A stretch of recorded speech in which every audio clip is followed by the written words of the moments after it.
Bonjour à toutes et à tous, très content aujourd'hui de vous donner rendez-vous dans une toute nouvelle vidéo. Je me trouve à Rétromobile, alors comme d'ordinaire sur un salon, la vidéo est assez longue, mais rassurez-vous, tout est chapitré au sein de la description. Allez, c'est parti! Voilà, je m'appelle Max Girardot et je vous donne la bienvenue sur notre stand à Rétromobile 2026. C'est un petit coin d'Italie parce que cette année, on s'est vraiment dédié aux voitures italiennes. On a fait un stand avec 11 Ferrari et je pense que je peux le dire, 11 Ferrari d'exception. On a vraiment travaillé pendant un an pour réunir ces Ferrari. Et une des choses, disons, un petit peu spéciales qu'on a fait, je vais vous emmener ici avec moi, on a réuni toutes les F-Cars. Ce qui est vraiment à la mode aujourd'hui, c'est les voitures de série spéciale de chez Ferrari. On commence avec la 288 GTO et c'est un super modèle parce que c'est une voiture que j'ai vendue personnellement en 2017 du premier propriétaire. Elle n'a que 1600 km depuis neuf. Donc c'est vraiment la voiture référence en 288 GTO. Ensuite, on va passer à la Ferrari F40. Une autre icône dans la série, c'est une voiture qu'on a retrouvée au Japon. Elle n'a que 9000 km et je pense qu'on peut dire que c'est la voiture que tout le monde adore. C'est une des voitures les plus iconiques de la série. La 288 GTO, c'est plus rare et c'est quelque chose de très spécial, mais la F40, tout le monde la reconnaît et je dois dire, tous les collectionneurs, jeunes, moins jeunes et même les collectionneurs plus vieux, ils adorent la Ferrari F40. Non seulement à regarder, mais à conduire, c'est incroyable. Venez avec moi parce qu'il y a encore des voitures à vous montrer. Regardez, la voiture du moment, c'est bien sûr la Ferrari F50. Dans la série, châssis carbone, moteur 12 cylindres, vraiment une technologie qui provient de la F1. C'est le moteur 12 cylindres qui est abîmé avec le châssis en carbone, qui rend une voiture très solide structurellement. Et la chose que tout le monde adore, c'est bien sûr boîte manuelle. La dernière des F-Cars qui est avec boîte manuelle. Et pendant très longtemps, les gens n'appréciaient pas tellement la voiture, le dessin de cette voiture. Et maintenant, avec l'âge, c'est devenu une des plus recherchées. Peut-être c'est la boîte manuelle, peut-être c'est le moteur 12 cylindres ou le fait que la voiture, on peut démonter le toit, elle devient une targa. Aujourd'hui, vous la voyez comme ça avec le toit monté. Personnellement, pour moi, elle est beaucoup plus belle avec le toit. Mais bon, chacun ses goûts. Quand il fait beau, on peut même enlever le toit. Je ne vous garde pas trop longtemps parce que je vais vous montrer l'avant-dernière de la série, une Ferrari Enzo. Une autre voiture très spéciale parce qu'il faut penser que c'est une voiture avec un propriétaire seulement. 3000 km depuis neuve. Et une voiture qui a toujours été chouchoutée, toujours dans un garage, dans une collection. Et trouver aujourd'hui une Enzo qui est un propriétaire depuis neuf, c'est vraiment très spécial. Et je ne sais pas ce que vous en pensez, mais la ligne de la voiture est quand même assez incroyable. Cette arrière qui est sans aileron, je trouve que c'est quand même très spécial. Et c'est une voiture qu'avec l'âge, elle a vieilli, si on peut dire ça, très bien. Elle devient de mieux en mieux avec sobre, simple et quand même très spécial. Et de nouveau, un moteur 12 cylindres et je peux vous dire que c'est un régal à conduire. Voir toutes ces voitures ensemble, c'est quand même très spécial. En plus, on a réussi à réunir toutes ces voitures en rouge. Et je sais que les couleurs, c'est la mode aujourd'hui, mais avoir les 5 voitures toutes en rouge et justement, la cinquième, venez avec moi. La cinquième, c'est, j'allais dire la dernière née, mais non, c'est l'avant-dernière née, c'est la Ferrari. Quel nom? Quand la voiture est sortie, c'était un petit peu un nom, on disait c'était trop, est-ce que ils ont exagéré avec ce nom, mais elle plaît et c'est la Ferrari. Là, ils sont passés au moteur hybride et c'est un tour de force technologique. De nouveau, une voiture de ligne sans aileron. Ils ont continué cet aileron. C'est la dernière des voitures dessinées avec inspiration de Pininfarina. Maintenant, il y a la F80. C'est la prochaine dans la ligne et c'est un dessin complètement différent. Donc, la dernière d'une certaine époque. Et je trouve que, de nouveau, comme voiture à conduire, j'ai eu la chance de conduire ces voitures et la Ferrari, c'est une de mes préférées. Elle marche, elle est tellement rapide et on a encore les sensations. La chose que je reproche un petit peu aux voitures modernes, c'est que elle marche tellement bien, on n'a plus la sensation de vitesse, on n'a plus la sensation de freinage. Ça, c'est une voiture moderne où on a encore les sensations. Et en parlant des voitures qui ne sont pas très modernes, je vais prendre le temps quand même pour vous montrer la star de notre stand. Venez, on va passer entre les gens. Il va falloir prendre 2-3 minutes pour regarder cette voiture parce que c'est quand même quelque chose de très, très, très spécial. Unique. C'est la Ferrari. La Ferrari avec un historique le plus important au monde. Quelle est la course la plus importante au monde? C'est les 24 heures du Mans. Quelle est la marque la plus importante du monde dans le monde des voitures? C'est Ferrari. Et derrière moi, vous allez voir la Ferrari 275p qui a gagné le Mans non seulement une fois, mais c'est la voiture qui a gagné le Mans 2 fois, en 63 et en 64. C'est, je pense, un point d'histoire dans l'histoire Ferrari qui est vraiment très important. À mon sens, c'est la voiture, une des voitures les plus historiques. Ça ne va plus jamais arriver dans l'histoire d'avoir une Ferrari qui gagne le Mans 2 fois. Au jour d'aujourd'hui, les voitures modernes font une course et après, elles sont démontées, elles sont changées, elles sont vendues. Mais là, messieurs, dames, c'est un moment unique. C'est la Ferrari qui a gagné les 24 heures du Mans, ici, en France, non seulement une fois, mais 2 fois dans sa carrière, en 63 et en 64. Et c'est un accident. En fait, elle a gagné en 63. En 1964, Ferrari était en train de faire les essais avec la prochaine voiture pour la course et ils ont eu un énorme accident. Et bien, suite à cet accident, ils ont dû retrouver une autre voiture. Ils ont ressorti la voiture de l'année d'avant et ils ont gagné encore une fois. Quelle belle histoire pour Ferrari. Et je dois dire que tout le monde adore cette voiture. Bien sûr, les F-Cars, les voitures modernes, c'est vraiment la mode. Mais quand on a présenté cette voiture ici au salon, tout le monde, personne ne savait qu'elle allait venir et tout le monde est devenu fou. C'était un grand plaisir. En plus, c'est une voiture qui a résidé en France pendant des années dans la collection au Mas du Clos de M. Bardillon. Donc de la ramener de nouveau en France, c'était un grand plaisir, un honneur, parce qu'elle était cachée dans une collection depuis 15 ans. Donc voilà un petit tour de force de notre stand. Derrière moi, je vous dis très vite, il y a une Ferrari 750 Monza, voiture qui a couru avec Carroll Shelby, un Américain, Jim Hall aussi, et une voiture avec un grand palmarès aux États-Unis, donc vous voyez les couleurs plus type américain. De voir une Monza qui a roulé comme ça, dans ces couleurs à l'époque, ce n'est pas une voiture rouge, c'est assez intéressant. Donc rappelez-vous bien, une 750 Monza, c'est une voiture très rapide, voiture avec un moteur 3 litres mais 4 cylindres. Et en fait, c'était une voiture destinée pour les petits circuits à l'époque. Et c'est la voiture qui avait gagné le championnat du monde à l'époque pour Ferrari. Dans les longues courses de durée, les circuits rapides, ils utilisaient les voitures 12 cylindres. Et par contre, sur les circuits très courts, où il faut aller voir beaucoup de couples, c'est un 4 cylindres. Et je peux vous dire que c'est une voiture, on pense 4 cylindres, ça ne va pas être très rapide. Ouf, vous vous trompez parce qu'elle va super bien, très très très puissante. Donc voilà, le grand tour, le petit tour, je veux dire, de notre stand ici. C'est dédié au Ferrari, c'est un petit Italie. On a du parmesan au bar, on a du vin rouge bien sûr italien, du prosecco, parce que quand même, je sais, c'est pas du champagne, mais c'est quand même l'Italie, c'est un petit coin d'Italie ici à Paris, Rétromobile. Merci beaucoup.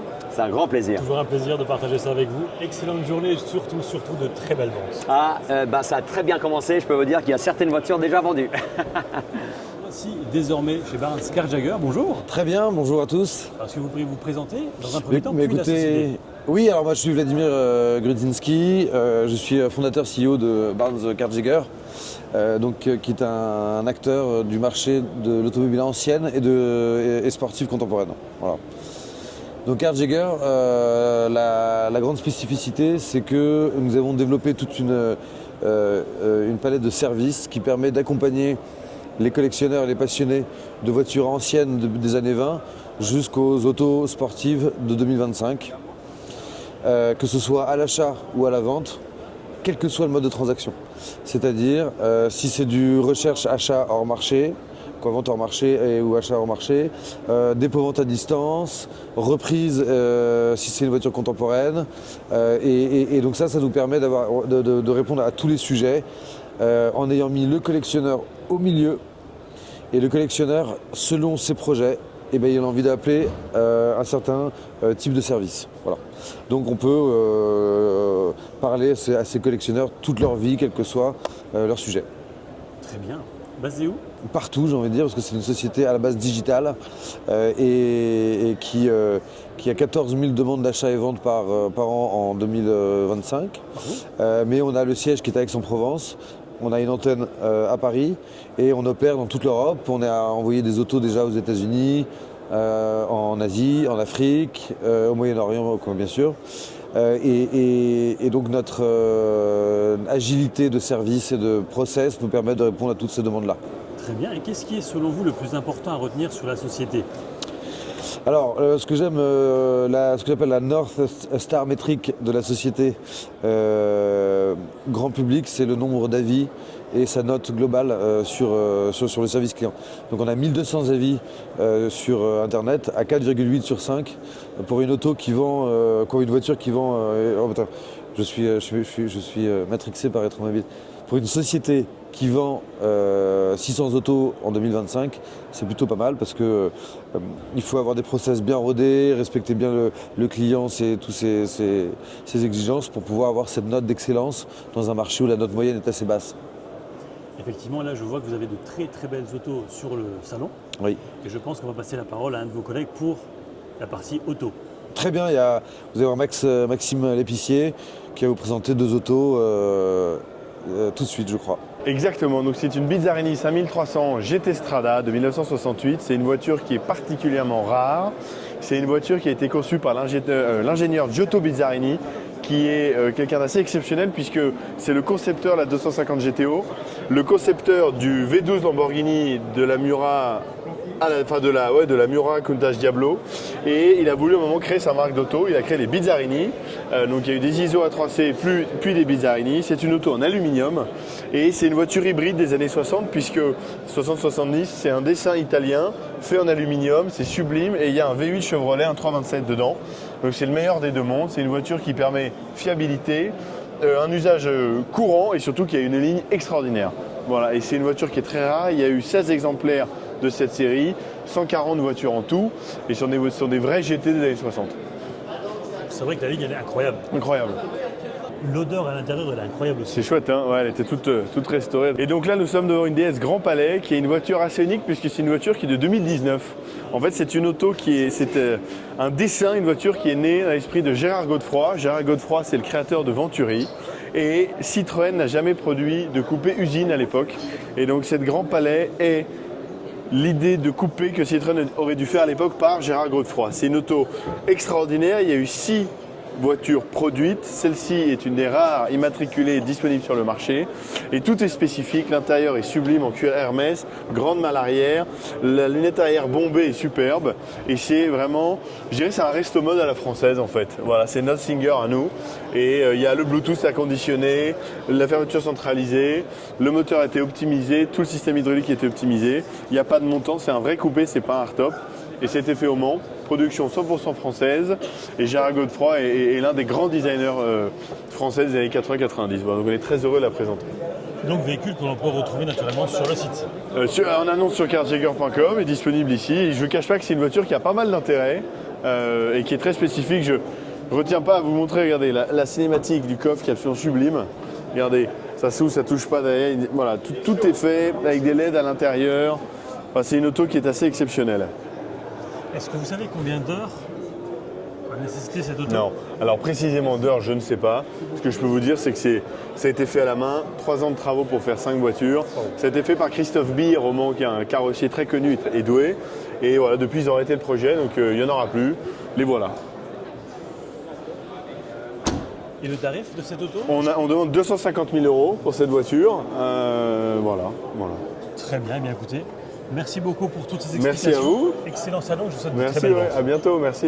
Voici désormais chez Fiskens avec Oliver. Bonjour. Bonjour. Comment allez-vous? Bien, et vous? Ça va, merci. Très content de vous retrouver comme chaque année ici à Retromobile. Est-ce que vous pouvez nous présenter un ou deux modèles phares de cette année? Oui, avec plaisir. Donc pour commencer, on a une très jolie Shelby 260. Donc l'histoire de cette voiture, donc c'est la 6e Cobra fabriquée, CSX 2005. La voiture a été fabriquée à l'époque et c'est la première voiture vendue comme Cobra.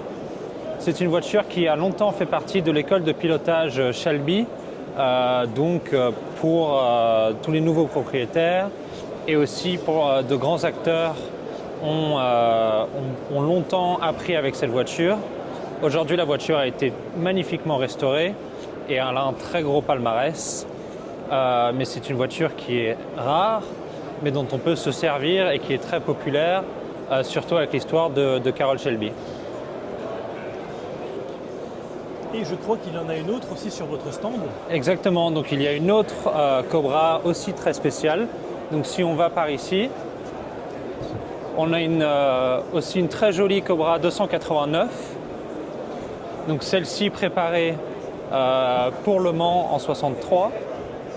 Donc c'est une des deux Cobras qui fait Le Mans en 63. Il y avait celle-ci et 39PH. Donc la voiture a été construite comme Cobra. Elle fait Le Mans en tant que voiture d'équipe. Elle roule avec Joe Slasher. Et actuellement, la voiture, elle est très bien préparée pour la compétition. Donc la voiture est parfaite pour rouler à Goul'Oud ou pour faire Le Mans classique, par exemple. Et selon vous, qu'est-ce qui est le plus important à retenir sur Fiskens en 2026 ? Fiskens en 2026, on essaie d'avoir des voitures un peu pour tout le monde. Pour la première fois, nous avons une Chiron sur le stand. Donc c'est une Chiron Sport 110e anniversaire avec un W16, 4 turbos. C'est une voiture très puissante qui prend 420 km/h. Et pour nous, il est important d'essayer d'avoir des voitures aussi modernes. Donc on essaie d'avoir des voitures modernes, donc de 2019, et des voitures des années 30 aussi. Donc un gros mélange. Très bien. Eh bien, merci beaucoup Oliver pour toutes ces explications et je vous souhaite de bonnes ventes. Avec plaisir, merci. Bonjour, Sylvain Verneret, directeur général de la Cité du Train Patrimoine SNCF. Ici, effectivement, présent sur le salon Rétromobile à Paris avec ce fantastique engin que l'on présente, un des fleurons de la collection du patrimoine SNCF, à savoir l'autorail Bugatti.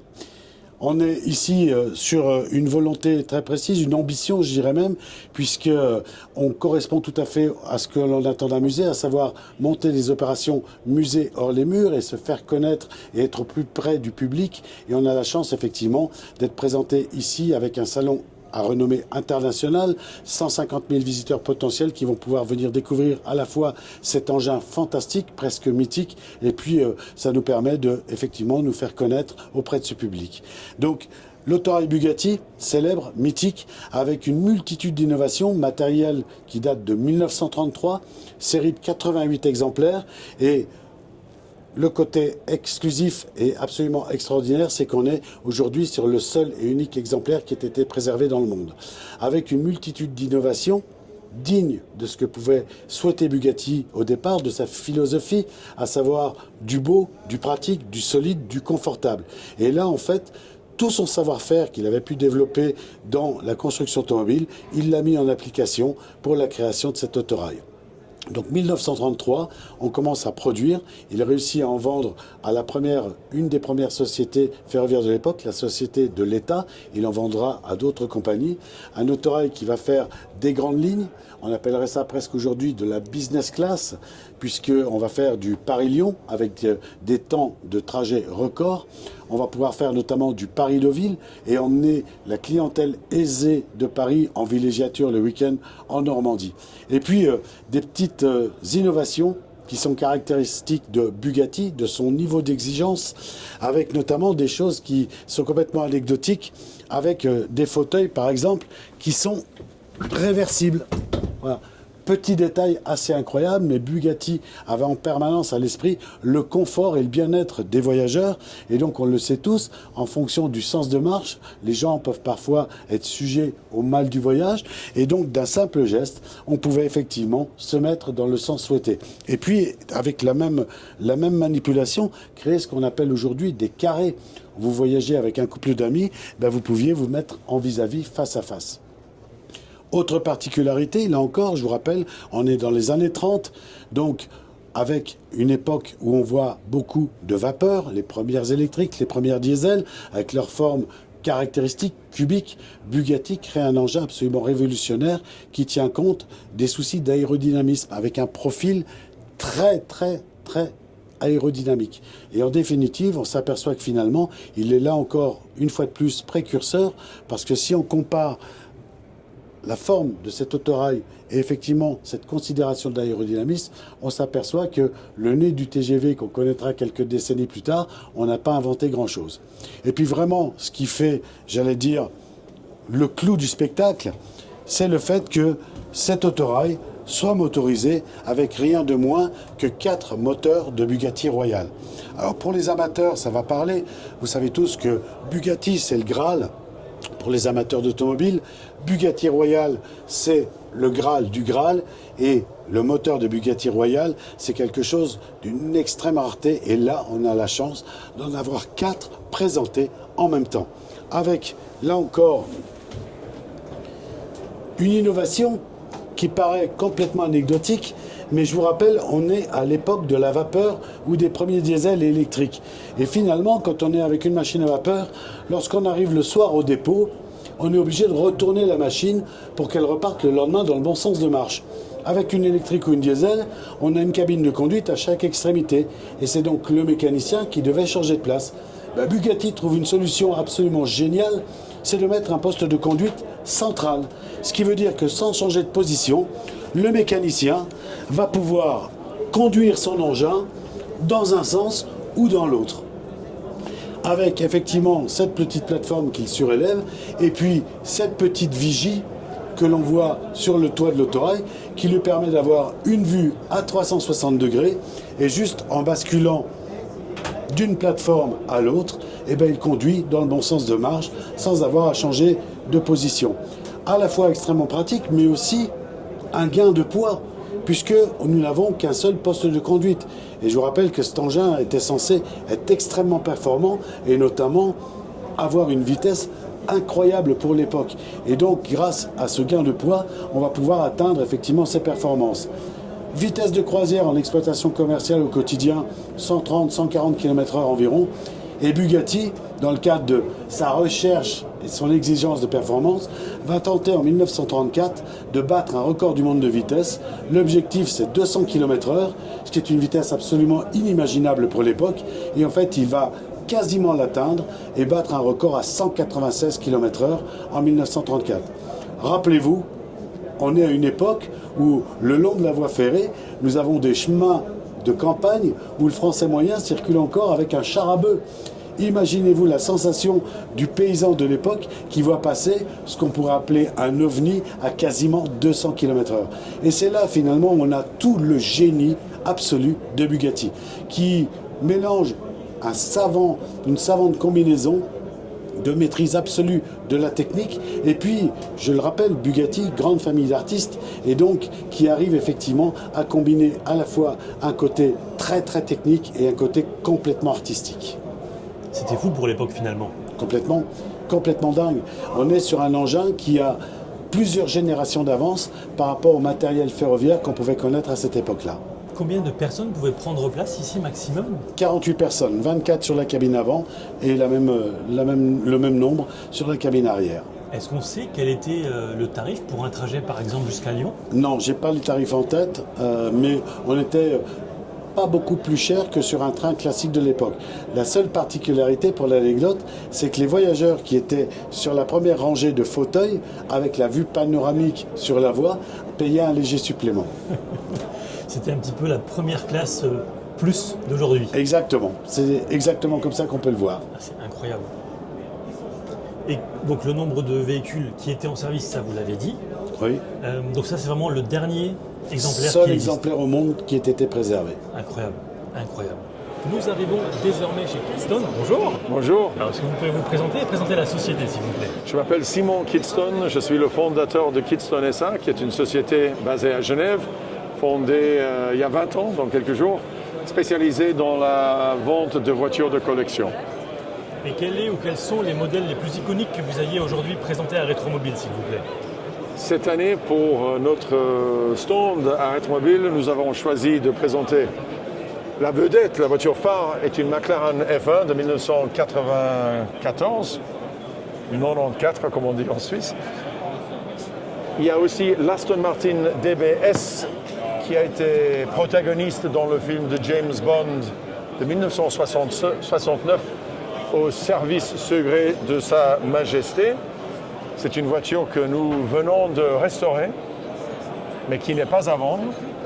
Ensuite, derrière, Ferrari 275 GTB4, Ferrari Daytona Speeder, devant une Ferrari 166 berlinette par Touring, une Aston Martin DB4 GT Zagato, la voiture du Salon de Genève de 1961.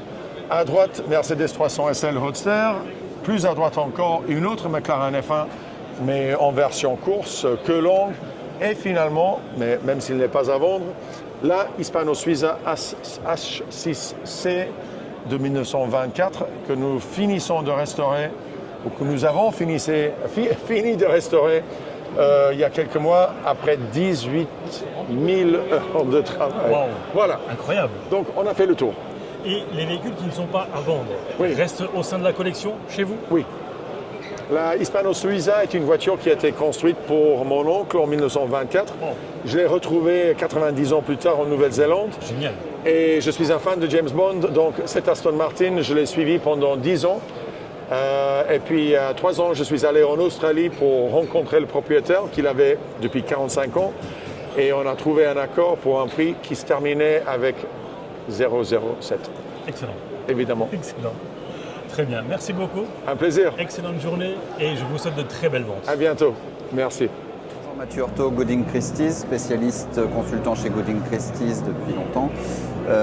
Première vente en Europe pour nous ici, spéciale vente officielle de Rétromobile maintenant. Je vais vous présenter 2 de nos autos stars de la vente. Ici, à ma gauche, une Ferrari 288 GTO, une des 272 exemplaires.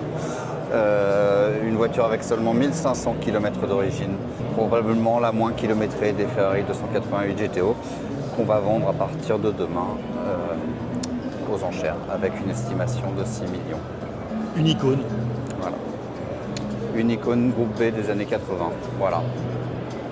Je vous présente une des Talbot Lago, une des très rares Talbot Lago goutte d'eau de Figoni Falacci.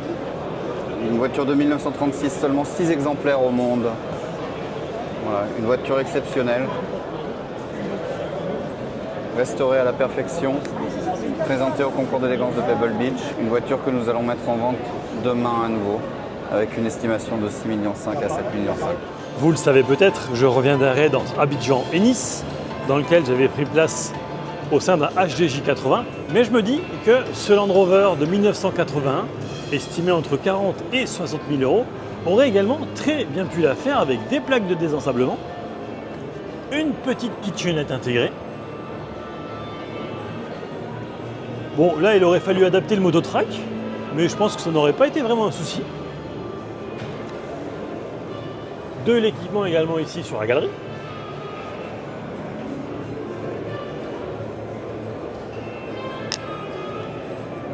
Bon, il y a peut-être un peu plus de boutons que dans la GJ80, n'est-ce pas Olivier? 3 places, on aurait pu accueillir un motard. Ouais, vraiment sympa. Joli livré. À défaut de rampe, eh bien, il y aurait eu les Projo à l'avant. Vraiment sympa. Et puis évidemment, sans oublier les réserves de carburant pour les motards. Monsieur Neveu, bonjour. Bonjour. Ancien pilote du Dakar. En effet. Je vous disais en off que je revenais du raid Abidjan-Nice. Votre meilleur souvenir en moto, c'était quoi et quand? Il y en a plusieurs, hein, puisque j'ai participé à 13 Dakar et un Abidjan-Nice notamment. Évidemment, c'est mes victoires et je pense que la première était la plus marquante parce qu'elle était un peu inattendue. Et puis, je dirais la dernière parce qu'avec la lutte avec mon copain Auriol, qui a été une bataille de folie, je pense que entre la première et la dernière, c'est pas facile à choisir. Très bien. Et aujourd'hui, qu'est-ce que vous faites ici à Rétromobile? Ici à Rétromobile, j'organise depuis 13 années maintenant des rallyes de voitures classiques. Donc voilà, avec pas mal de destinations comme le Maroc, en Afrique, et puis en France et en Europe. Très bien. Et bien, je vous souhaite que ça marche. Merci pour vos réponses et passez une très très belle journée. C'est gentil, merci. Désormais chez Thiessen Automobile, basé en Allemagne, avec Justus, responsable des ventes. Bonjour. Bonjour, nous sommes la société Thiessen de Hambourg.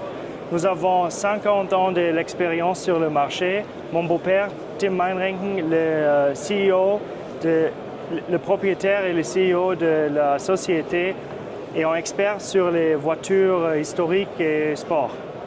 Et justement, est-ce que vous pourriez nous en présenter quelques-unes, s'il vous plaît? Nous avons cette voiture ici, c'est un Porsche 2.8 RSR. Cette voiture a un historique de course français en France. Cette voiture était à Le Mans et aussi à la Tour de France. Et aussi, si cette voiture a une vraiment intéressante histoire, elle est toute en original. Le moteur, c'est un moteur 2.8 de RSR et le châssis, c'est tout original. C'est la seule voiture en 7 couleurs, c'est un spécial bleu, vraiment spéciale voiture. Nous avons aussi une deuxième voiture, si vous voulez. Alors, en classique de l'Allemagne, nous avons le 300 SL Papillon. C'est une voiture tout en original. On pense que c'est la mieux faite restauration en tous les 300 SL. C'était fait avec le Mercedes-Benz Heritage pour faire le mieux sur les couleurs, sur la qualité de l'intérieur. C'est vraiment magnifique. C'est très beau, hein?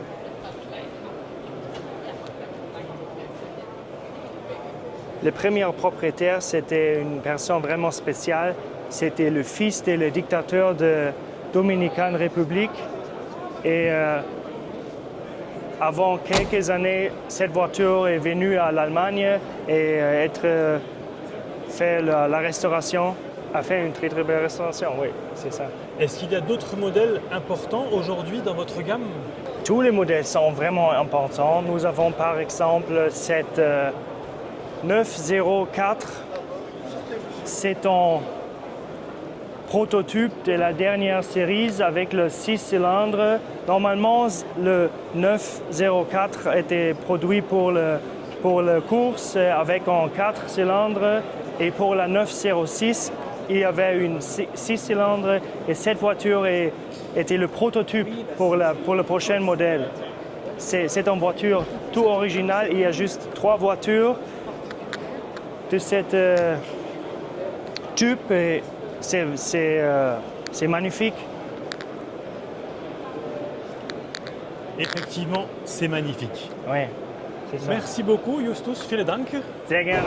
Bon salon et je vous souhaite de bonnes ventes. Merci, au revoir. Nouvelle Prélude que vous avez pu découvrir à Goodwood, mais aussi son ancêtre avec la première voiture de série à disposer d'un toit ouvrant électrique. Mais ce n'est pas tout, puisque avec celle que vous avez là, la 3G, la 3e génération, eh bien, vous aviez la première voiture du monde à avoir les roues arrière directrices. Et oui, déjà à l'époque, ça existait. Aujourd'hui, d'autres constructeurs prennent le relais. Et en fait, ça sert à quoi? Eh bien, c'est très simple, plus de stabilité à haute vitesse et un rayon de braquage, une meilleure manœuvrabilité à basse vitesse. Chez Opel, on remonte à 1982 avec cette Manta B400. Plus de 200 km/h, elle ne pèse pas une tonne. 4 cylindres, 2,5 litres, 275 chevaux. Double carbu. Elle a été surnommée Lucky Car pour ne jamais avoir connu d'accident grave. On poursuit toujours chez Opel avec la Kadett C 1973. 4 cylindres en ligne, 55 chevaux, 1,2 litre. Et malgré tout, 146 km/h. Il faut dire que le véhicule ne pesait que 790 kg.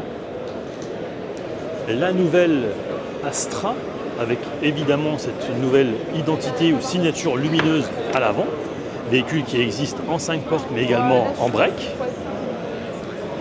On poursuit avec le Moka GSE, petit SUV sportif qui délivre 280 chevaux, ce modèle dans cette configuration Biton, il est affiché à un peu plus de 45 000 euros.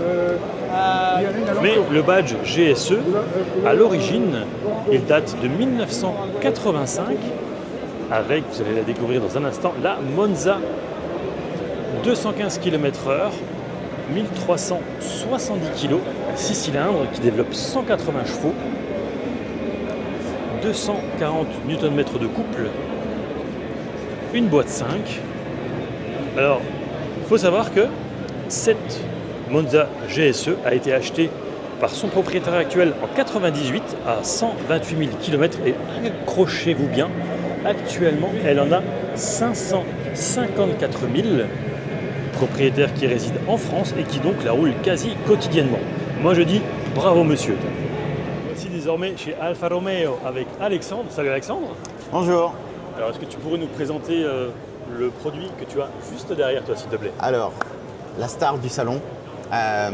Rétromobile fête son 50e anniversaire et l'Alfa Romeo Spider fête son 60e anniversaire.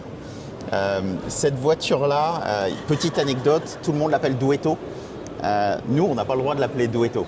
L'histoire, c'est qu'on a créé un jeu concours pour lui trouver un surnom et que Duetto a gagné, mais que Duetto étant une marque déposée en Italie, on n'a pas pu lui apposer ce nom-là officiellement. Donc tout le monde l'appelle Duetto, mais ça reste pour nous l'Alfa Romeo, ça c'est une 1600 Speeder avec une ligne que tout le monde reconnaît, sortie ici en 1966, mais 30 ans de carrière dans les années 90, on l'avait toujours au catalogue.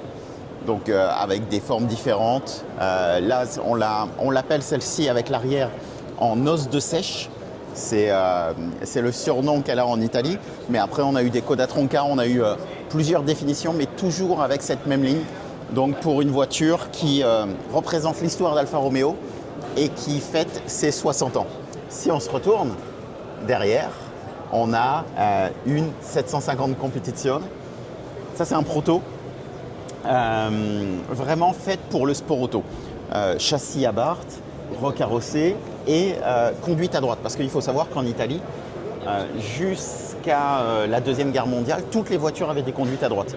Et celle-là, même si elle est sortie en 1955, conserve cette idée de conduite à droite avec, c'était une voiture qui était conçue pour des événements, pour des courses comme les 1000 millas, donc où on peut avoir un copilote.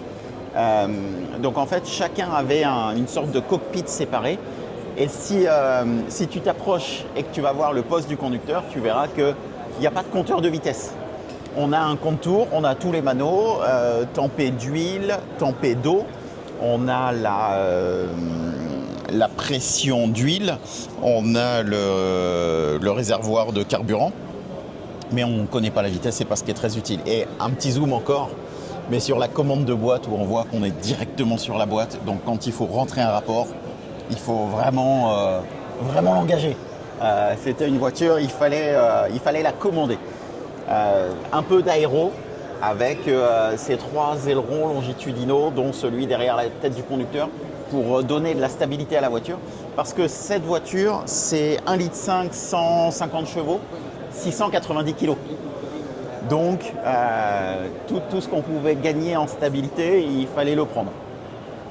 Et devant, l'entrée de notre stand, on a une 33. Alors cette 33, c'est l'année qui précède la Tipo 33 qu'on a aujourd'hui, qui fait référence à notre nouvelle 33 Stradale. Celle-là, autant les 2 premières venaient du musée, autant celle-ci est une voiture qui appartient à la Scuderia del Portello. Eux, ils ont depuis plusieurs générations une collection de voitures assez extraordinaire. Et leur collection, elle est vivante. C'est-à-dire qu'ils font rouler leur voiture tout le temps. Celle-ci, elle participe tout le temps à Goodwood.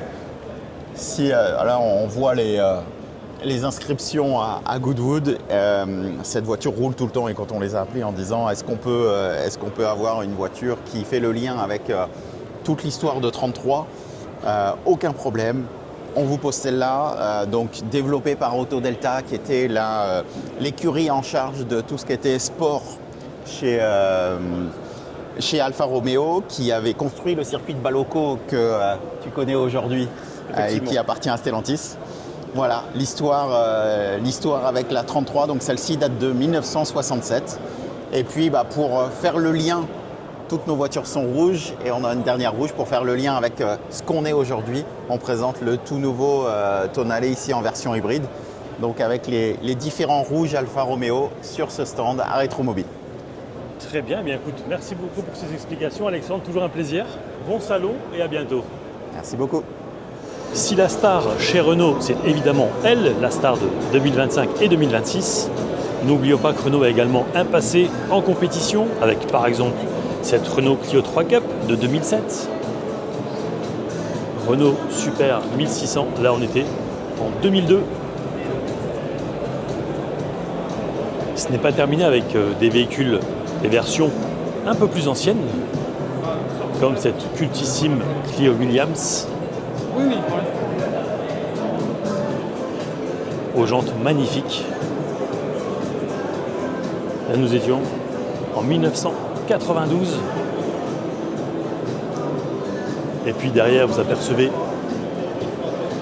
la 2 litres 16 soupapes qui a aussi marqué son temps. On poursuit toujours chez Renault. Alors petit retour rapide sur cette Esprit Alpine de la nouvelle Clio 6 que vous retrouverez également à laisser sur ma chaîne YouTube. La Clio V6, regardez un petit peu cet arrière. Aujourd'hui, c'est absolument inimaginable que Renault propose un véhicule comme celui-ci en thermique et c'est bien dommage. Et ensuite, on a des versions beaucoup plus classiques comme la Clio RT de 92, Clio 5 et on termine ici avec la Clio Baccara. Regardez un petit peu l'intérieur, plutôt classe. 1991, elle a été équipée d'un 4 cylindres 1,7 litre qui développait 92 chevaux. Un joli stand, ici donc à Rétromobile. Maxime Loiseau, directeur général de Ducati West Europe. Ici, on est sur la nouveauté 2026. Oui, tout à fait, le Monster. Donc Monster, moto iconique, né en 1993, 5e génération qui reprend la plateforme V2 existante qu'on peut déjà connaître sur la Multistrada, qui a été lancée en 2025, également sur le Street Fighter V2. Donc en fait, on décline encore une fois ce moteur là sur la moto iconique qui est le Monster. Donc on va avoir une position de conduite qui est assez basse et qui plaît à nos clients Monster. Globalement 110 chevaux d'exploitation.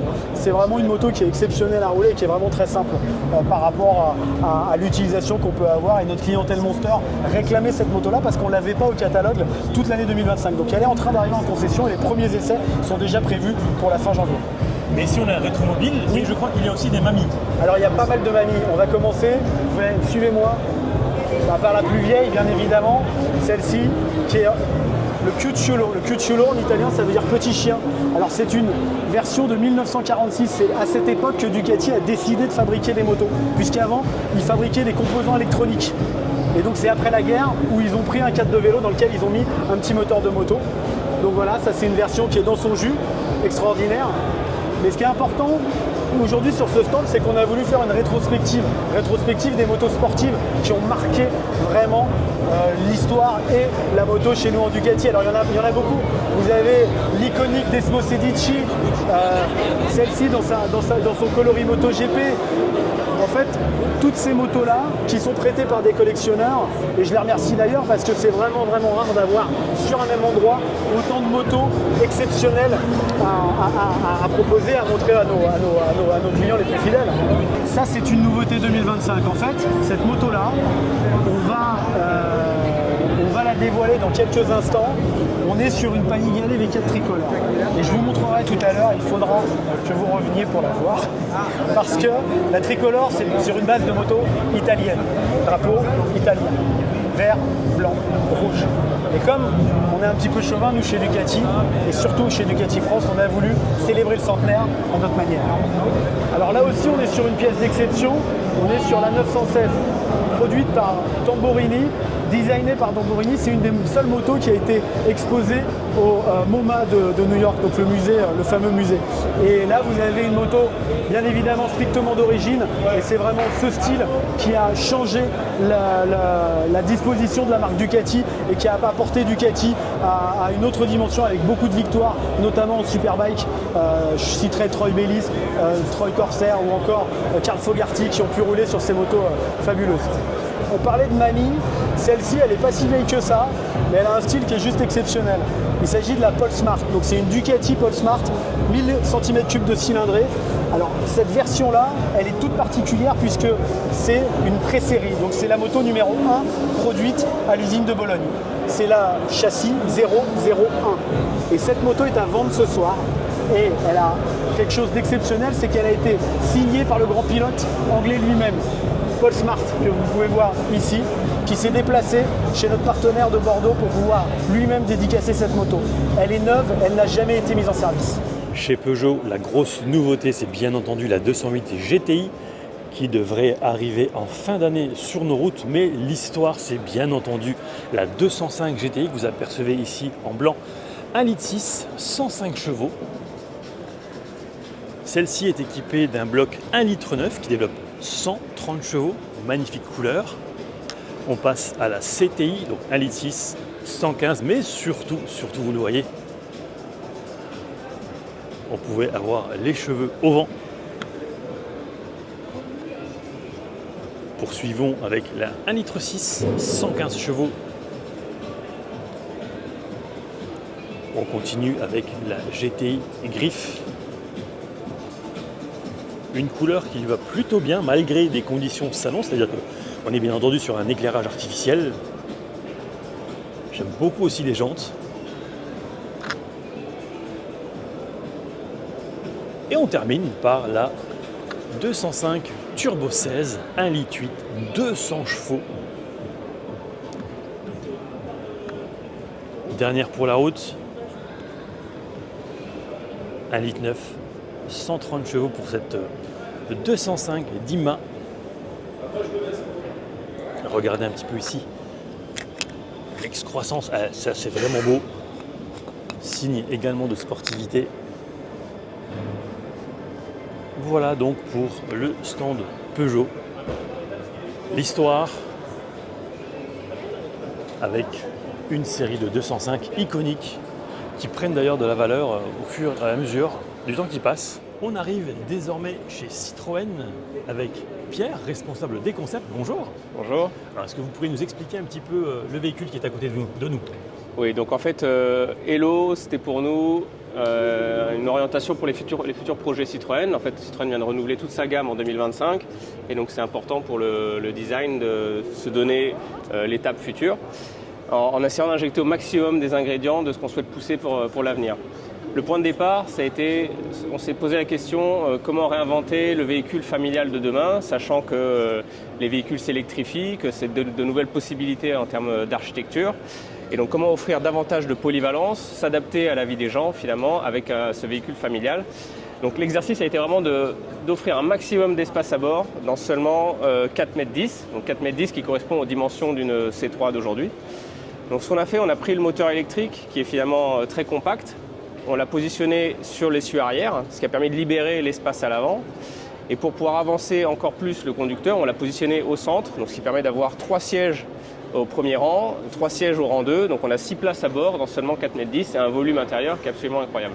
Alors ensuite, l'étape suivante a été de réfléchir à apporter un maximum de polyvalence. Et nous est venue l'idée de travailler en collaboration avec les équipes design Decathlon pour nous ouvrir sur d'autres réflexions, sortir un peu des habitudes de designers automobiles, pouvoir proposer des solutions qui aient du sens, qui soient plus fonctionnelles et plus simples à mettre en œuvre.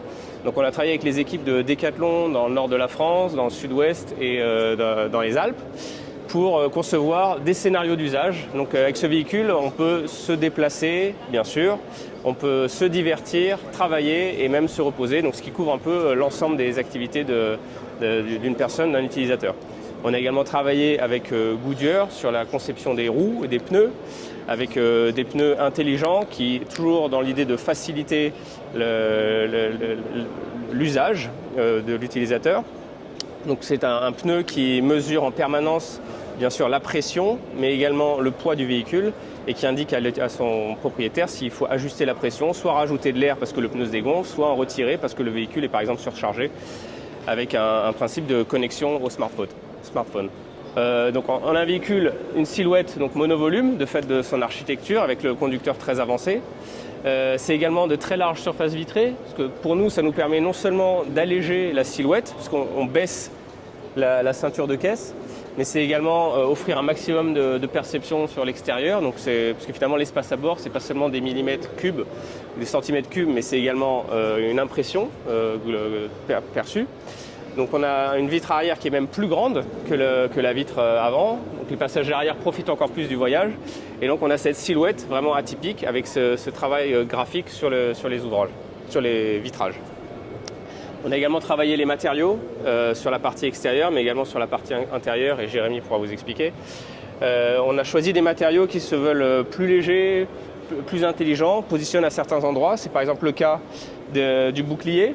Donc les boucliers sont réalisés en polypropylène expansé. C'est un matériau qui est utilisé dans les casques de vélo, et là encore on voit le lien avec Decathlon. Donc c'est un matériau qui est très léger, qui est rigide, qui s'accommode parfaitement des petits chocs quotidiens. Et en plus de ça, on l'a conçu facilement interchangeable, donc le propriétaire pourra le changer quand il est abîmé. Les petits accros, surtout ici dans Paris, où c'est quelque chose de très fréquent. C'est un matériau qu'on retrouve également sur les ailes, sur le dessus des ailes, donc les ailes qui sont marquées pour donner un peu de robustesse, de stature au véhicule. Et alors pourquoi ce matériau dans ces zones? Parce qu'en fait, on les a dessinés complètement planes. Et en fait, on imaginait dans la vie autour du véhicule, quand vous êtes, par exemple, à profiter des activités de plein air, ces zones planes peuvent servir de zone d'appui pour venir poser une gourde, vous rentrer du sport. Voilà, c'est des zones fonctionnelles, et donc on a utilisé ce matériau qui s'accommode parfaitement de ce type d'usage. Donc ensuite, on peut rentrer dans le véhicule. Donc on a deux portes à pantographe. L'avantage, c'est qu'elles permettent d'avoir un maximum d'accès à bord. Et en plus d'avoir une empreinte au sol finalement assez réduite quand elles sont complètement ouvertes. On continue avec Jérémy, responsable de l'intérieur des concepts. Alors expliquez-nous un petit peu l'intérieur coloré de ce concept. On a voulu vraiment créer tout un univers intérieur basé sur l'expérience utilisateur. On a essayé d'avoir le plus large espace possible habitable. On a choisi cette position centrale pour pouvoir dégager tout cet espace et avoir un lieu de stockage si on doit prendre des gros sacs pour aller en week-end ou en famille en vacances. Ça nous permet aussi de dégager des espaces à l'avant pour avoir de l'espace aux jambes, avoir des solutions d'attache de sacs en collaboration avec Decathlon, plein d'éléments de rangement. C'est pas seulement du confort, mais il y a aussi tout un fonctionnel avec des straps. On a une tablette sur le côté qui peut tourner et s'approcher de l'utilisateur avec un cup holder. Ici, on peut poser notre téléphone. Il y a sur la partie avant, on voulait vraiment mettre l'emphase sur plusieurs modes. On a un mode Rest, Play et Move. Dans tout le Play, c'est toutes les astuces de rangement, la possibilité de réutiliser sur l'arrière les foils de surf. Et en fait, on vient l'utiliser comme un clip où on pourrait mettre des vidéoprojecteurs en mode nuit si on s'installe ici. Ici, on a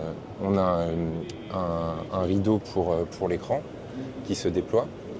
On a le siège qui tourne à 360. Désolé. L'idée, c'était vraiment de pouvoir ici positionner une tablette ou deux. On a des éléments d'attache à la fois sur le rang 2, à la fois sur le rang 1. On vient tout simplement l'emboîter dedans. Soit on l'utilise pour le rang 2, ou soit en le flippant dans l'autre sens, on peut l'utiliser pour le rang 1. Ça crée vraiment un espace de travail. On pourrait se mettre en bord de route si on a vu un beau paysage, s'arrêter sur l'air et avoir une vue face aux montagnes et à la mer. Je me retire.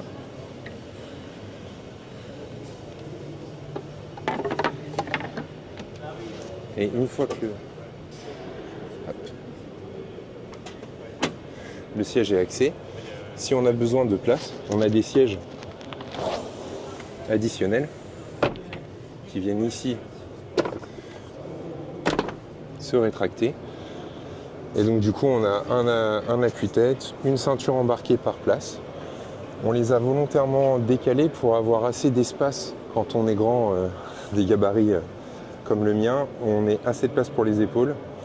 Donc on peut mettre 2 sièges de part et d'autre, passer à une configuration de 3 sièges. Une fois qu'on n'en a plus besoin, on vient tirer la sangle ici. Et hop, tac. On a juste à relever et à le ranger. Pratique. Oui. Autre point, si on veut, admettons, camper ou avoir une assise d'appoint hors véhicule,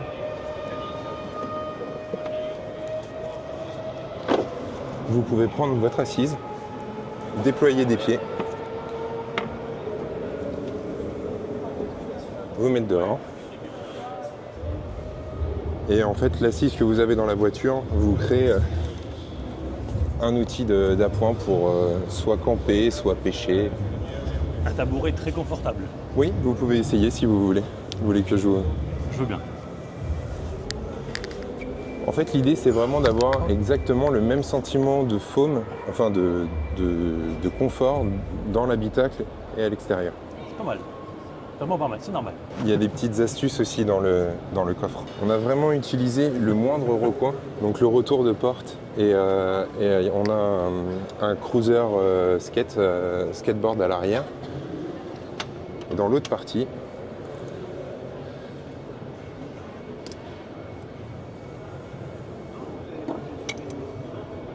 on a une petite tablette où on peut pique-niquer, s'asseoir à l'arrière de la voiture et prendre un bon moment. Tout est pensé dans la voiture. On a des connecteurs USB un peu partout. On a des gonfleurs dans les entrées de porte pour pouvoir gonfler les matelas. Ces matelas-là, en fait, l'idée, c'est de venir s'allonger, pouvoir regarder le film dans ce sens. Et toute la partie haute du toit peut s'ouvrir et on peut dormir à la belle étoile, mais en étant protégé dans la voiture. Et après, tous les matelas se rangent en dessous, dans les espaces de rangement prévus à cet effet. D'accord. Astucieux. On essaye. On a vraiment voulu mettre l'emphase dessus.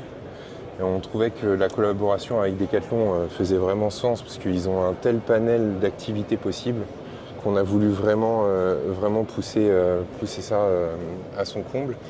Les écrans à l'intérieur sont minimales. On n'en a presque pas. On a juste une projection dans le pare-brise. Et toute cette IHM peut être connectée à l'application Decathlon en fonction de votre activité que vous avez prévue. D'accord. Et combien de temps de développement ça a pris ? On a pris à peu près un an et demi de développement à le faire.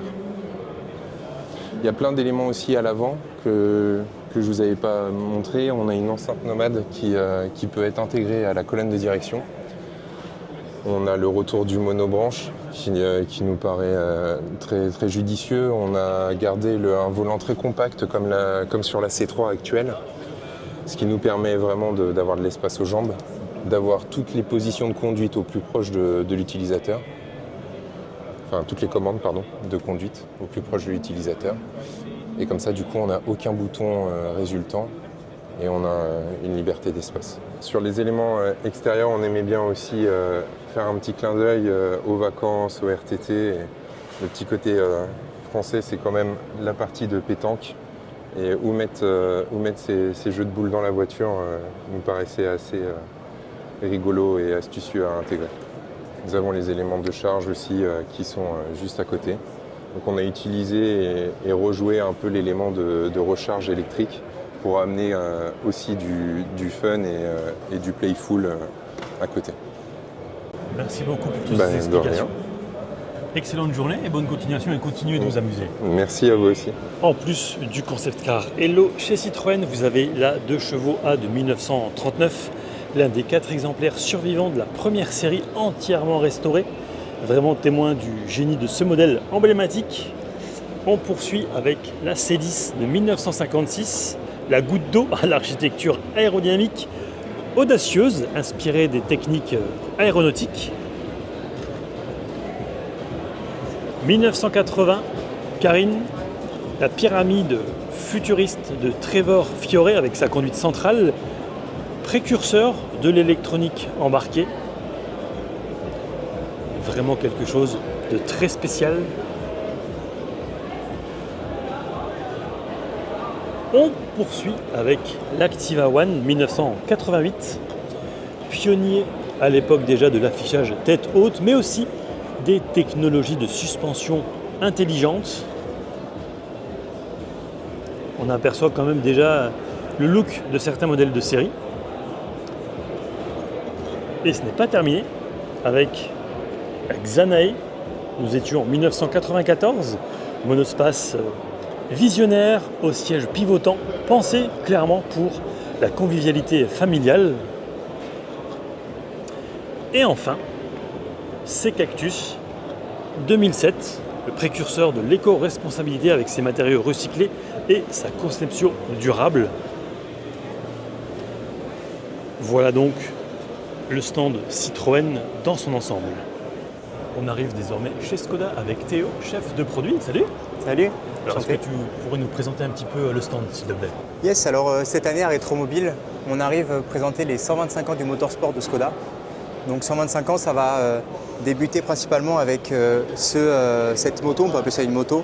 Donc en 1901, c'est vraiment le tout début du motorsport chez Skoda avec la Laurent et Clément B. C'est vraiment une base d'un vélo qui a été motorisé à force puisque la marque a commencé sur 2 roues et après on s'est orienté plutôt sur 4 roues. Donc là c'est vraiment quelque chose de plutôt simple, hein, un réservoir, un petit moteur avec un seul cylindre. C'est vraiment histoire de motoriser les premiers véhicules. Il faut savoir que cette moto-là, elle a une petite histoire parce qu'elle a fait la course Paris-Berlin. Alors, elle est arrivée première, mais malheureusement, il n'y avait personne pour déclarer la victoire à ce moment-là. Donc, ce n'est pas officiellement celle-là qui a gagné. On peut partir sur la 1100 OHC. Donc, il existe 2 versions de cette voiture. On a une version comme ça en cabriolet, on a aussi une version coupée. Il n'y a plus beaucoup d'exemplaires, on est à 2 ou 3 exemplaires dans le monde. Il n'y a pas vraiment d'estimation sur cette voiture parce que c'est quand même quelque chose qui a été fait vraiment un peu fait main. Donc c'est un châssis tubulaire, quelque chose de super léger. Ça avait été notamment essayé par Jeremy Clarkson dans Top Gear qui en avait vraiment trouvé ça un comportement plutôt bestial mais très intéressant. On voit vraiment, on a un petit volant qui est très fin, une toute petite colonne de direction et c'est vraiment l'ADN pur de l'automobile et du sport automobile. Une voiture très légère et du coup qui donne un comportement super sympa.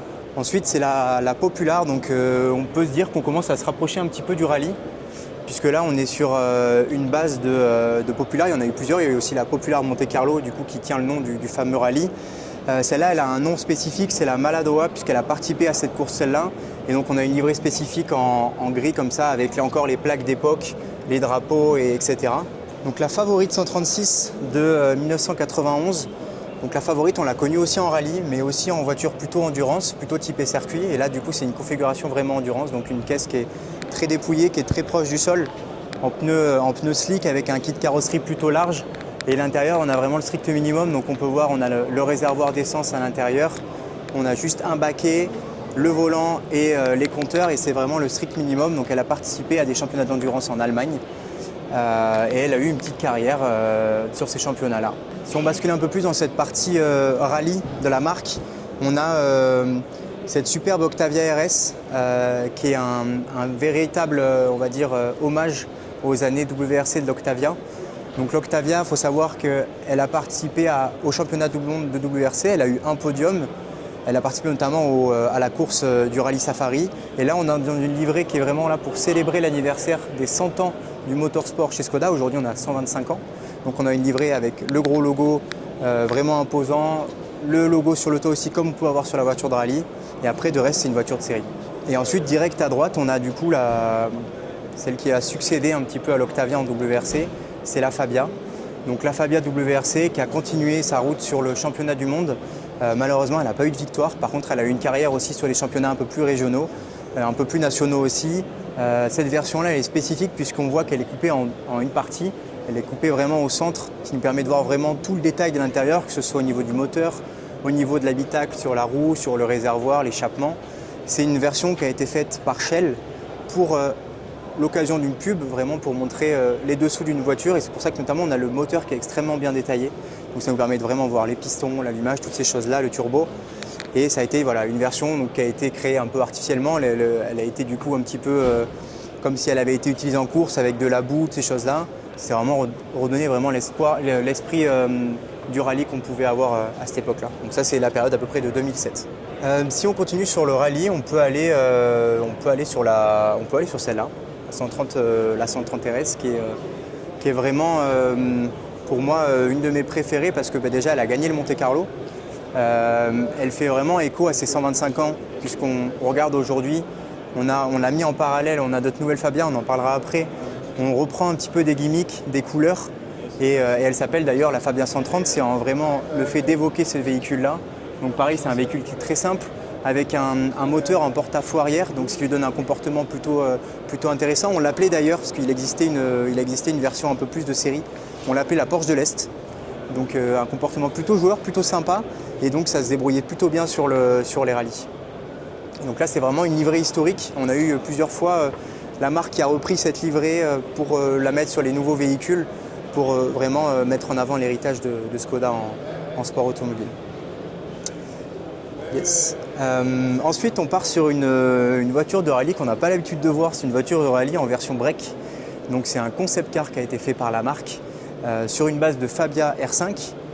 Donc c'est un concept car qui date de 2017, à savoir que la Fabia R5, à ce moment-là, c'était déjà vraiment une gagnante de championnat du monde. On a des pilotes très connus qui y sont passés, notamment Kelly Rovanpera qui a été champion du monde en WRC2 et qui a récemment été aussi champion du monde WRC1. Donc là c'est une base de Fabia R5 auquel on a rajouté du coup la partie combi. Ça a été présenté lors d'un événement en Allemagne, vraiment pour célébrer un petit peu le passé et l'héritage glorieux de cette Fabia R5. Un peu d'actualité, c'est notre ENIAC Race. Donc il faut savoir, celui-là, il a vraiment il a couru, il a roulé pas plus tard que la semaine dernière sur le rallye de Monte-Carlo, puisqu'il a participé au warm-up de la Super Spéciale qui était sur le port. Donc c'est une base ENIAC actuelle qu'on vend aujourd'hui, qui a été extrêmement allégée avec des pièces en composite sur le capot, sur les fenêtres, sur le haillon. Si on a aussi le spoiler qui est en composite. La voiture elle est rabaissée, on lui a mis des jantes aéro. On est à peu près à 340 chevaux en puissance. Et donc ça lui donne un comportement plutôt sympa puisqu'elle est très allégée. Donc par rapport à un ENIAC classique où on est un peu plus de 2 tonnes, là on a bien diminué le poids, donc ça lui donne un vrai comportement intéressant. Puis équipé en rallye puisqu'on a aussi un frein à main hydraulique. Donc ça nous permet aussi de faire des dérapages ou autre. Donc la Fabia 130, c'est vraiment l'actualité chaude de la marque. C'est quelque chose qu'on a lancé dans les mois passés, qui ne sont pas encore disponibles en concession, mais qui arrivent sous peu. Donc c'est une base de Fabia Monte-Carlo qui a été vraiment upgradée. On a augmenté le moteur, on est passé à 177 chevaux, alors que le moteur de base c'est 150. On est sur un tarif à un peu plus de 34 000 € et avec du coup des éléments supplémentaires qui ont été ajoutés sur la Fabia. Donc déjà elle a été un peu rabaissée, elle a un châssis sport. On a des jantes avec un design spécifique qui est un peu plus noir que sur les jantes qu'on a sur une Monte-Carlo. Et ensuite, comme je te le disais tout à l'heure, on a des petits éléments qui nous rappellent un peu le passé. Donc c'est par exemple cet autocollant 130 qui fait clairement le rappel à la 130 RS de rallye qu'on avait ici. Donc c'est vraiment le fait de reprendre le code couleur de l'époque. À l'intérieur, c'est plutôt similaire à une Monte-Carlo. On a quand même quelques détails. On a aussi du coup une jupe arrière qui a été redessinée avec du coup un diffuseur un peu plus agressif. On a aussi une sortie d'échappement qui a été retravaillée. On a un travail qui a été fait également sur le son du moteur. On a ici l'ajout d'une bande en noir pour accentuer ce côté un peu racing. Là pareil, on a sur le spoiler des nervures qui ont été ajoutées vraiment pour donner un peu de cachet à la voiture. Et à l'avant, on a une jupe aussi qui est un peu plus spécifique et qui est un peu plus racée, un peu plus rallye. Le but c'est aussi de s'inspirer vraiment du domaine du rallye. Donc voilà, par exemple, on a cette jupe qu'on n'a pas sur une Fabia Monte-Carlo normale, et ici aussi sur les feux, on a un fond noir, alors que sur une Monte-Carlo normale, il est un peu différent. Et je peux aussi t'ouvrir la porte à l'intérieur, parce qu'on a également un petit seuil de porte spécifique Fabia 130.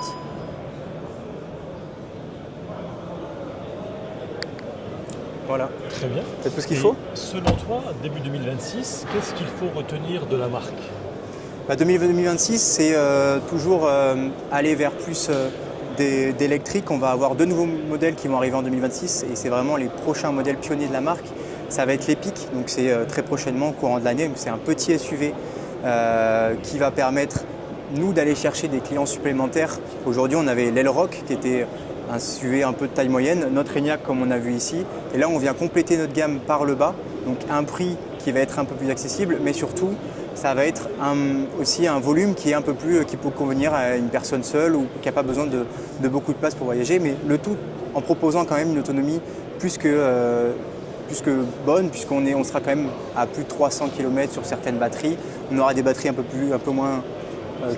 un peu moins d'autonomie pour une version plus accessible.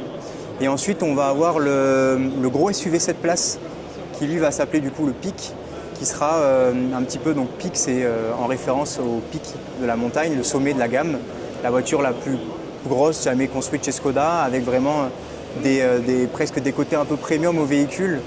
Et donc c'est ces 2 véhicules qui vont vraiment rythmer notre année, qui vont compléter notre gamme électrique, et nous on poursuit toujours vers plus d'électrification dans la gamme, et on a effectivement cette petite surprise qui arrive heureusement en 2026 qui nous rappelle quand même que effectivement on va vers l'électrique, mais on sait que chez Skoda on a quand même toujours ce plaisir de conduite. On le retrouve avec cette Fabia 130 et on l'a aussi nous notamment avec une Octavia RS qui existe toujours dans la gamme. Très bien, eh bien écoute, merci pour ces explications. Excellente journée et un bon salon. Salut. Collecting Cars, c'est une maison d'enchères, vous le voyez, 0 commission pour le vendeur, des bureaux aux États-Unis, en Europe et en Asie, avec quelques pépites comme cette Koenigsegg Agera RS, dont vous retrouverez également une vidéo sur ma chaîne, puisque j'ai pu prendre, non pas le volant, mais être à bord de l'Agera RS ML pour Michael Lock.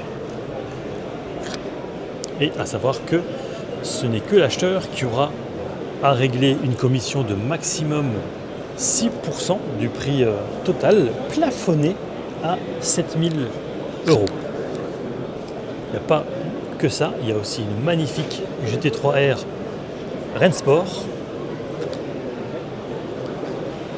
Magnifique ici, Lambeau. Et on termine par une 911 964 Carrera Cup dans une livrée quand même très particulière.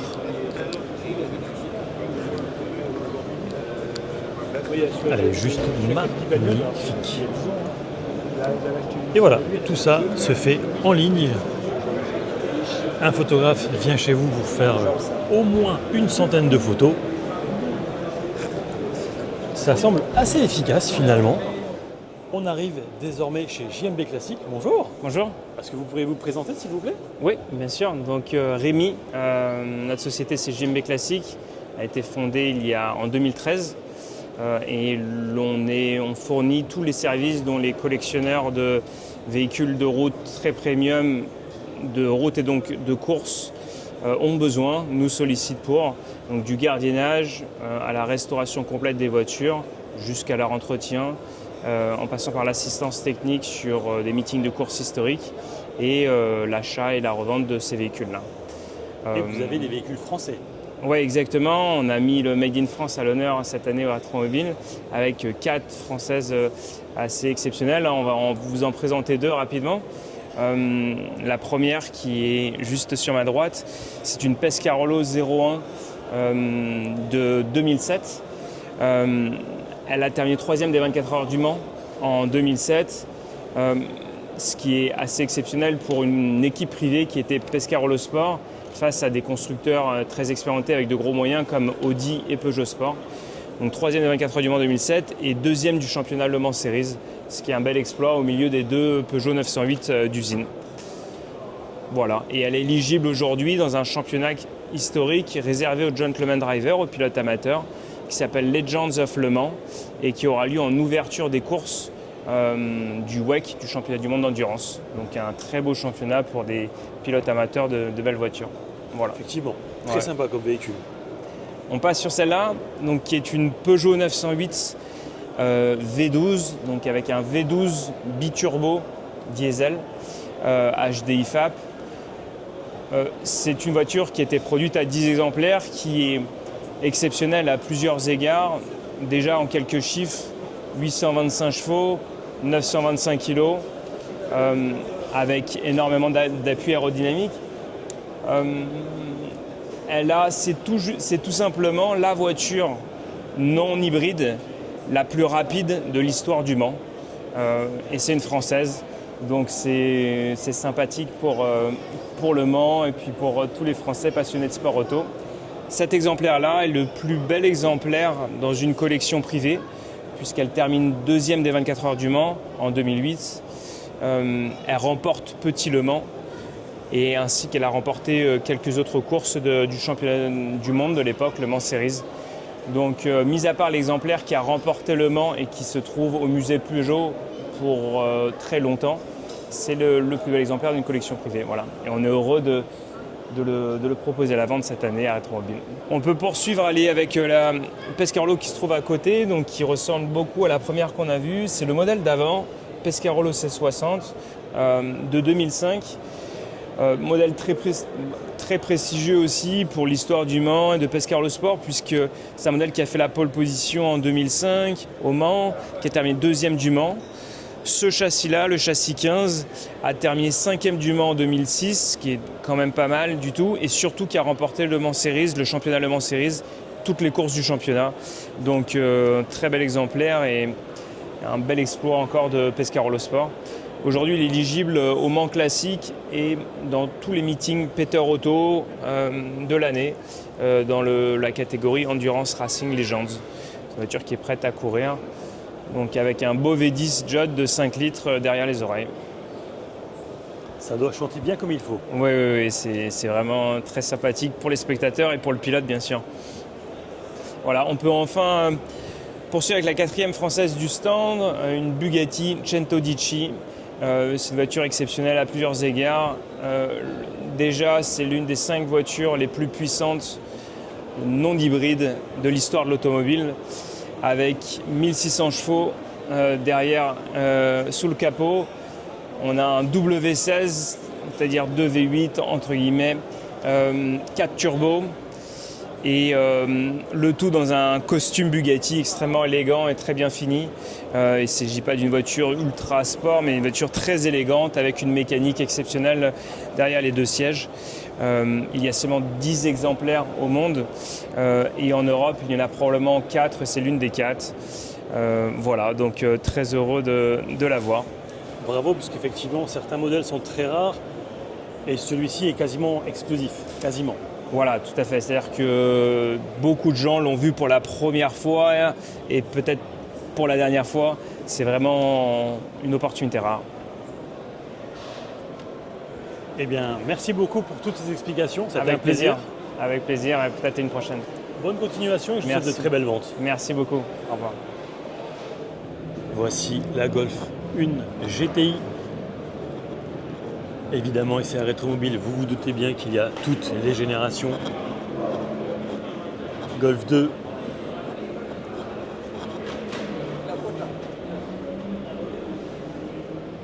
Poursuivons avec la Golf 3 GTI. Golf 4, celle-ci, je l'ai connue. J'ai même d'ailleurs roulé à titre perso en Golf 4 1.9 TDI 110, un vrai chameau avec 1200 km d'autonomie, rendez-vous compte. La Golf 5 GTI. Ensuite, on passe sur une version un petit peu spéciale, version cab. Et puis évidemment, beaucoup plus récente, la Golf 7 GTI, toujours en blanc. On continue avec la nouvelle Golf GTI édition 50 équipée d'un 2 litres TSI qui développe 325 chevaux. Et enfin, l'Heidi Polo GTI, donc la petite sœur, produite à Martorell et qui développe, malgré un moteur électrique, 226 chevaux. C'est une traction d'un peu plus de 4 mètres de long. Celle-ci, j'ai vraiment hâte de l'essayer. Alors, Évidemment, devant vous, vous le voyez, c'est une version camouflée, il s'agit d'un modèle de pré-série. Mais c'est vraiment chouette que Volkswagen montre ici les différentes générations de Golf GTI, parce que c'est quand même une icône. Alors déjà, la Golf en elle-même est une icône, mais en plus, dans sa déclinaison sportive, c'est vraiment une référence. Regardez ce qu'il y est indiqué à l'arrière ici, je roule en Golf et j'aime ça. Avec le logo vraiment bien distinctif, en rouge. Ici sur ce modèle, c'est beaucoup plus discret, le rouge a laissé place au gris. Donc voilà pour la saga GTI avec l'ID Polo. On continue chez Porsche avec Vianney, bonjour. Bonjour. Est-ce que vous pourriez nous présenter un petit peu les produits qui sont ici à Rétromobile? Tout à fait. Donc là, sur Rétromobile, on fête les 75 ans de la branche Porsche Motorsport. Donc là, on a plusieurs véhicules, on en a 6 au total. Donc on a la partie club qui est ici, avec la 924 GTA, donc une voiture produite à 17 exemplaires dans le monde, dont 2 qui ont été préparés par Porsche Allemagne, et celle-ci en fait partie. Donc ça, c'est de ce côté. Ensuite, de l'autre côté, on a mis en avant notre réseau de Porsche Classic, donc le Classic Partner. Donc cette voiture a été restaurée l'année dernière lors du concours de restauration classique l'année dernière. Et donc l'année dernière, on l'avait déjà exposée sur le stand de Rétromobile pour fêter les 25 ans de GT3. Donc on avait la carcasse l'année dernière, et donc là cette année elle est entièrement restaurée. Donc on est hyper content de la montrer cette année. Ensuite, de l'autre côté, pour faire un peu clin d'œil toujours au sport auto chez nous, donc la Turbo S qui est une première française en exposition, donc du coup avec beaucoup de technologies dérivées du sport auto, et notamment l'hybridation dans la boîte de vitesse et dans le turbo. Donc, et pour faire écho à cette voiture et pour montrer la nouveauté, nous avons exposé la 919 qui est juste sur votre gauche, qui représente aussi les mêmes technologies d'hybridation embarquées dans la voiture pour la performance. Et enfin, toujours au fond, on a fait un petit coin Cayenne, comme on aime bien l'appeler, dans une black box, pour toujours faire écho au sport automobile chez nous. Donc avec le nouveau Cayenne électrique, qui est en première française chez nous. Donc qui reprend beaucoup de technologies de la Formule I notamment, avec notamment le freinage qui régénère jusqu'à 600 kW donc quand vous poussez la pédale de frein, et aussi le moteur arrière qui baigne dans l'huile, donc c'est des technologies ici de la Formule I.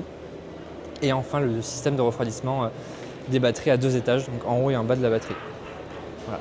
Et pour faire écho au côté baroudeur de la voiture et au côté aventureux, on a mis notre Cayenne Transsiberia, qui pour mettre en avant ce côté un peu baroudeur de chez Porsche. Voilà. Et selon vous, qu'est-ce qui est le plus important à retenir de Porsche en 2026?